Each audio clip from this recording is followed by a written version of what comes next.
Hello there, ladies and gentlemen. This is Orphan Last, aka Skylar Madison, and today I'm going to be drawing an image that's kind of inspired by the picture that was just on the screen just a few seconds ago. The main reason why I gravitated towards that image is because it reminded me of Stargate, and ever since I saw the original Stargate movie, I was just blown away. I thought it was every bit as good as Star Wars before Disney got its hands on it. Now, if you like Disney Star Wars, then great, that's awesome. I mean, I hope you love it as much as you possibly can, because I wish I did. That's all I'm going to really say about it, I guess, for at least this video. I just didn't really feel like it was very good, but whatever, to each their own. But yeah, so I kind of wanted to not so much make this a piece of Stargate fan art. I made the wormhole look different than, how it appears in Stargate. And I also gave the character that, there's a character that I wind up drawing inside of this scene. I gave him something kind of like a lightsaber, because I think that would be the coolest intellectual property where, Stargate, I felt like it went a little bit over the top, where, they got spaceships, and they have wormholes, and they became overpowered within a short period of time, basically. That's where I felt like the show started to kind of languish. And so I kind of thought, well, what if we had a Star Wars where they never had spaceships? No one has spaceships. All they have is, this wormhole, this portable wormhole.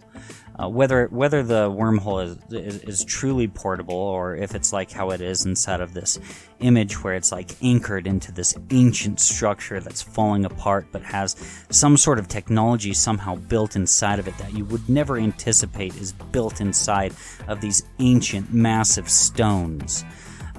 That's something that I wanted to make, at least for this image, but like the idea of portable wormholes, and by that I mean not necessarily portable in the sense that, oh yeah, I have something in my pocket, I'm going to whip it out, and oh, there's a wormhole, I can walk right through it.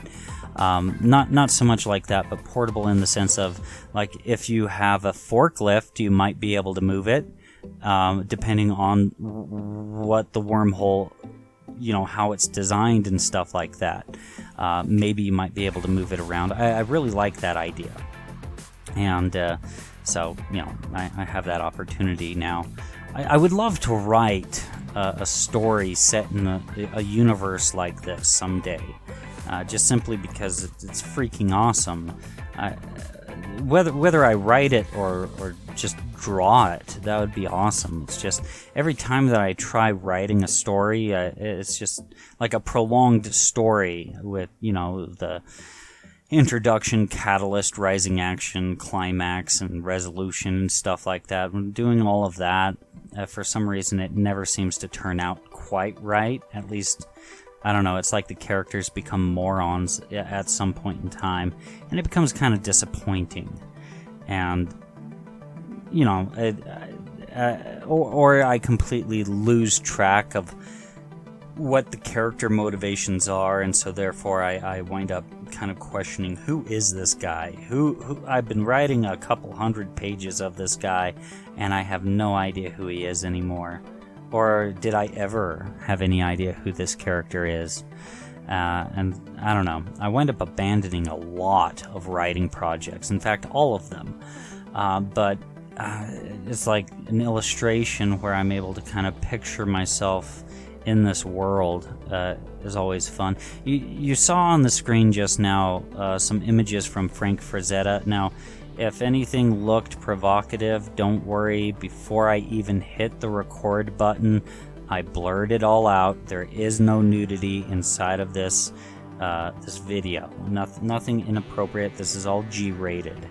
Frank Frazetta is like this masterful artist, but he drew a lot of nudity, especially naked women and lots of boobs. But yeah, what I really wanted to kind of gather from his art style was occasionally he did draw a lot of ink illustrations, like and cross hatching, and I really like his style. And Frank Frazetta is considered one of the masters, and so I might as well kind of see if I could pick his brain through one of his images, I guess, and see if I could reproduce something of the same effect. And the reference image that I used in terms of the cross-hatching, it only had some of the rocks with cross-hatching, and those were parts that were in shadow. But I decided that pretty much 99% of all of the stonework, all of the structure on the scene would be in shadow. So this means that I had to cross-hatch most of this image, and that took forever. It took most of the 8 hours that it took to draw this image. And I'm actually kind of surprised that it only took eight hours to finish this image. I kind of felt like it took a heck of a lot longer than that. And the way that I know that it took 8 hours is just simply because, once I'm done recording, I throw all the footage into my video editor, and ta-da, 8 hours. It just tells me right off the old bat right there. And I decided that on top of some of these ancient stone structures, maybe there's some grass, maybe there's a tree. And I thought I was going to make a second tree somewhere, but that, I guess it wasn't meant to be. And when you're cross-hatching, especially when it's going to be a hell of a lot of cross-hatching, a lot of the time you'll cross-hatch this little area, and then you'll zoom out, and then you'll have this massive sense of panic or concern for the image, and you'll think, wow, this is not working out.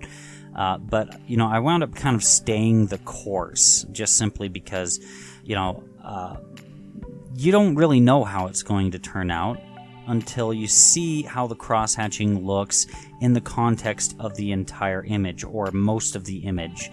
And so, when I'm all zoomed in, especially initially, I felt like, yeah, this is looking really good. And then I'd zoom out and then be like, ooh, maybe not. Maybe this isn't working. And then the direct opposite feeling happened. When I was much further along with the image, I'd zoom in on it and I'd think, man, this cross-hatching sucks. And then I'd zoom out, and then the image just looks stinking cool. And so, it's kind of weird how that worked out. Just, I don't know, it just worked out looking awesome towards the end, as long as I was zoomed out, whereas it was the direct opposite initially. Now, the stonework pattern, instead of the Frank Frazetta reference that I used, again, I'm in terms of reference, I'm only using it as a reference for how to cross-hatch stonework. Instead of Frank Frazetta's image, he used a random pattern. He didn't just use like square blocks or square stones. He had randomly shaped stones forming the structure of these ancient walls, is basically what he did. And I thought, well, I guess I should do that. I haven't done that on my channel at all. I've always done really traditional, like cylindrical, squarish, blocky looking stones whenever I've done stonework. And I really didn't think that I was going to actually distinguish each and every single stone. Initially, I really didn't. But it just worked out to being that way eventually. The second that I wound up deciding, okay, I'm going to use Frank Frazetta's work as a reference for the cross-hatching, that's when I wound up eventually just deciding, okay, yeah, every single stone, damn it, have to draw it all out. But it was actually a little bit easier because the random pattern made it so that every single stone didn't need to go exactly towards a vanishing point. You still have to keep in mind shape and form, but you don't necessarily have to have it go directly exactly to a vanishing point. As long as when you meet the corner of of a stone wall, a 90 degree or something like that, or like a 45 degree angle, maybe parts of it broke off and you got a 45 degree angle. As long as whenever you hit a little location kind of like that, as long as you're able to kind of just change the direction of the joint, the joint is basically the space in between stones. As long as you're able to basically change the direction of the joint in a way that feels as though it's changing direction at a 90 degree angle, and as long as you're somewhat conscious and aware of where the vanishing point is, and you somewhat follow it to some degree, you're just fine with a random pattern. And just look at how many lines are on this image just right now. And occasionally I got tunnel vision and had to zoom out occasionally and then zoom back in and keep working. But yeah, it really worked out really well. So basically I decided that the right side of nearly every single rock face would be completely covered in shadow. It would be the darkest area on the canvas, and you can see that for most of the image, or so far, most of it, like the left face of every rock face, basically, it's cross-hatched without any crosses. I mean, there's line work going on the face of every rock. But it's only going one direction. And yet with the right face, I basically just got all of that done all in one pass, the same as how I would with the left, the left face of every rock face. And then I wound up doing some actual crossing of the cross hatching, and you see that going on the screen right now. And gradually trying to build up the darkness into the scene. And, I wanted to make sure that I always kept ahead of myself as well. And so that basically the entire stone pattern was all laid out while drawing it. And if you really pay attention, when I'm drawing out the pattern, I really wasn't being all that exact. I was just kind of felt like scribbling to some extent, and the quality of it didn't look good, but without erasing too much, I wound up actually just playing around with the joints, especially wherever a stone met up with another stone. I kind of just made this little, I don't know, it's kind of hard to really describe, this little divot, this little bit of shadow that kind of splays out. And it just kind of helped build the authenticity of the work. It made it look like this thing that started out as a scribble on my final ink work wound up being much more fleshed out. Now, this is the only left face right here that's enshrouded in shadow, but that's because there's no way for the sun to hit it, and so I went ahead and did the cross hatching for this little area as well. Now, it's really tempting to say it's a front face, but I did kind of place the vanishing points in kind of a weird location. If I were to do this image again, I would probably not place the vanishing points where I placed them, just simply because I think it just exceeded outside of the cone of vision. And I mean, it's fine. The image still looks stinking awesome, but at least when I completed and finished this image, I looked at it and I was happy with it. And ultimately, that's all that really matters to me, as long as I'm happy with the image.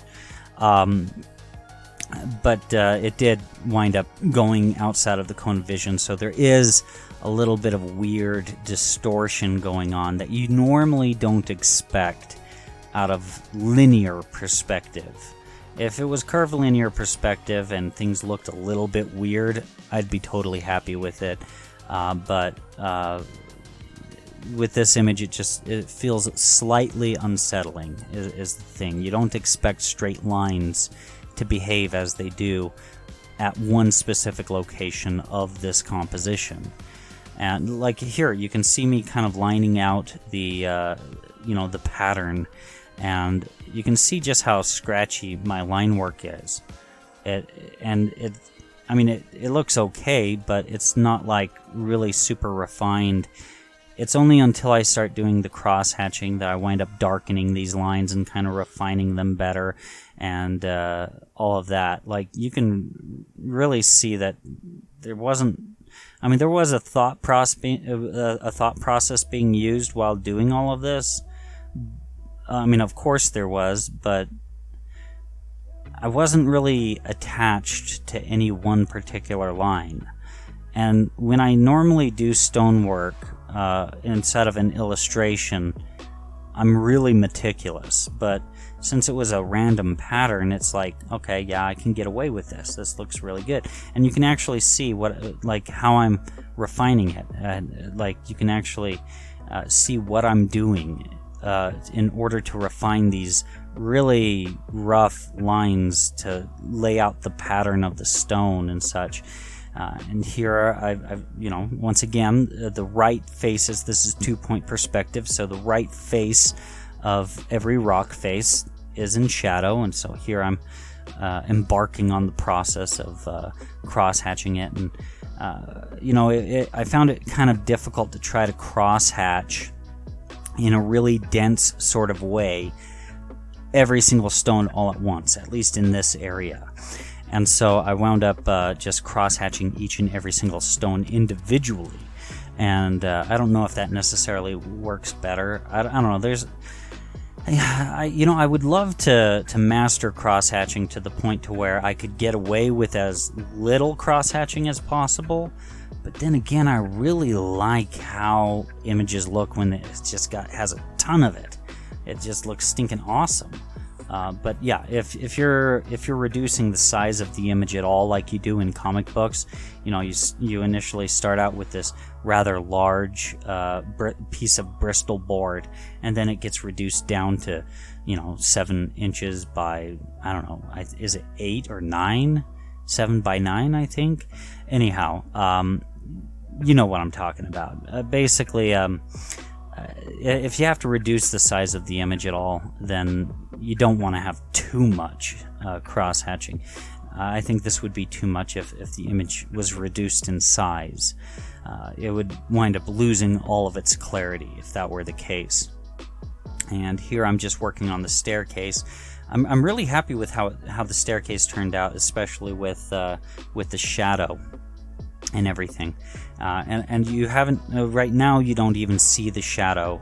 Well, you see part of the shadow, but you'll see me further develop it.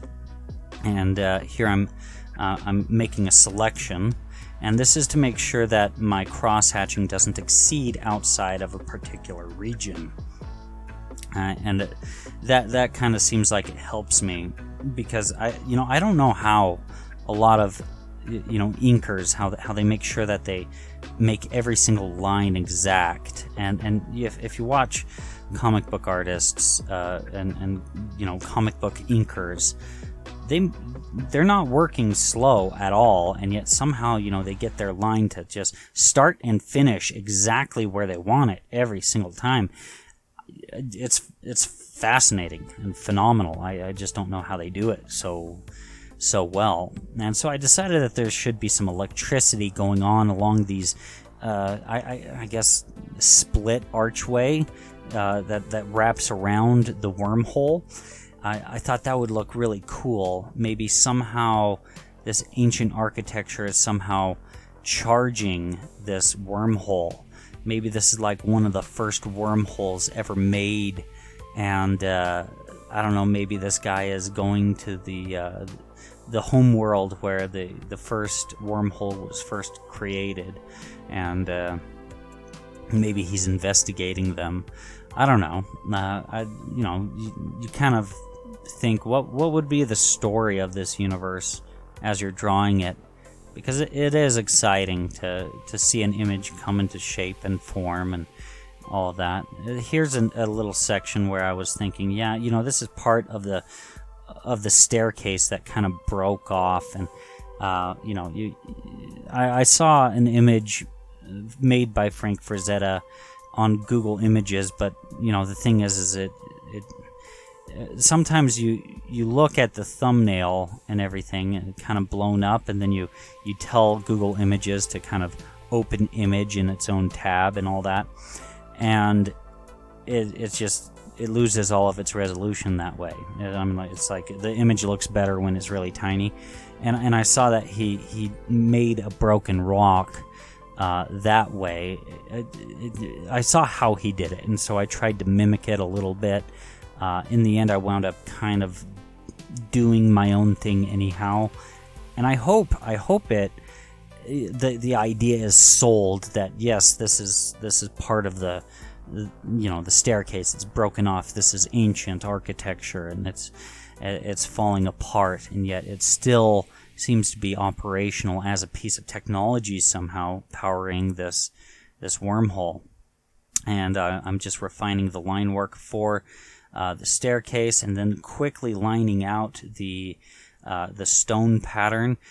This little section, I kind of figured it would be so far away that you wouldn't really be able to see each and every single stone, and so I just kind of did this random sort of pattern with the cross hatching. And I've seen other artists do this before, and I'm not really quite sure why they do it. I think they just do it just simply to kind of shortcut the situation, and also atmospheric distortion kind of winds up reducing the resolution of things. And so I think that turned out looking pretty good. This is the only area of the canvas that I think looks a little bit different than everything else. It's the one area that I feel like it's a little bit way too far out of the cone of vision, but it does kind of sell you on the idea that this is a much bigger, larger world than just this little wormhole and this character standing next to it and all that. The cross hatching for this, I kept hesitating and thinking, man, I think I need to do more with it, and I wound up just ignoring that impulse, just simply because there comes a point where you overwork an image and you just wind up ruining it, and this image is really worked. If that makes sense. I mean, just about everything is cross-hatched, it feels like, and I wanted to focus on the cross-hatching at the very start because that is the shadows, and I knew the one area where I didn't want there to be very many shadows, and so I made sure that there wasn't much cross-hatching there. And then, here, this is the moment where I decided to start making the wormhole. And, I kind of thought, well, maybe something that looks a little bit like Stargate, at least for, the actual wormhole itself. But then again, I wanted this to be something that would work for my coloring book, and so I created this black background with some Kirby crackle. And at this point, I was kind of experimenting, trying to think maybe some cross-hatching on the white, but that didn't really work out. And then I thought, well, if there's electricity hitting this wall, then, there should be some white cross-hatching. And so that's what I kind of worked on. I made sure that I got some white on that wall, and then I kind of used an airbrush in order to kind of create these, a light bloom going around. And, now I'm doing some highlights for, that are in the form of cross-hatching for the stonework that's in the light. I guess this would qualify as being cross-hatching, even though it's a highlight. I don't think there's any set rule that says that cross-hatching has to be a shadow. And then, you saw me just now put using the airbrush to create this light bloom, to create this experience as though this wormhole, it glows in the dark. And that is the moment where I felt like, this does not feel like Stargate anymore.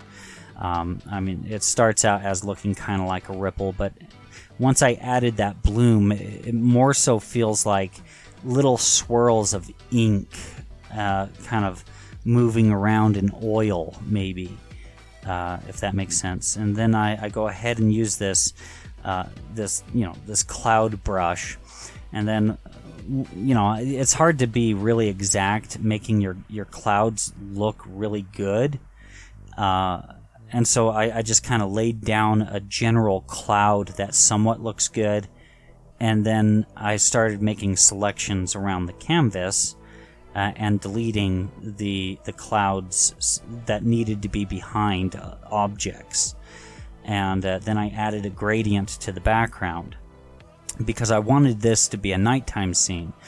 But of course, everything needed to be selected, and I needed to delete the gradient where it's interacting with the background. And also, I didn't like how my black flag off in the distance wound up getting lost inside of that gradient, and so I put a moon out there. And you can see me doing all of the selections here in order to delete the portions of the gradient that needed to be deleted. And yeah, I'm pretty much wrapping it up right here. The final image is going to come up on the screen in probably about, 15-20 seconds. I also added a little bit of a highlight for little areas where the moon is hitting a surface and such like that. And I think it all came out looking really good. So now here's the final image on the screen. And man, I would buy that book. And if there's any experienced authors out there, I would love to work with somebody to make this into a comic book or something. But I don't know, maybe I'm just dreaming.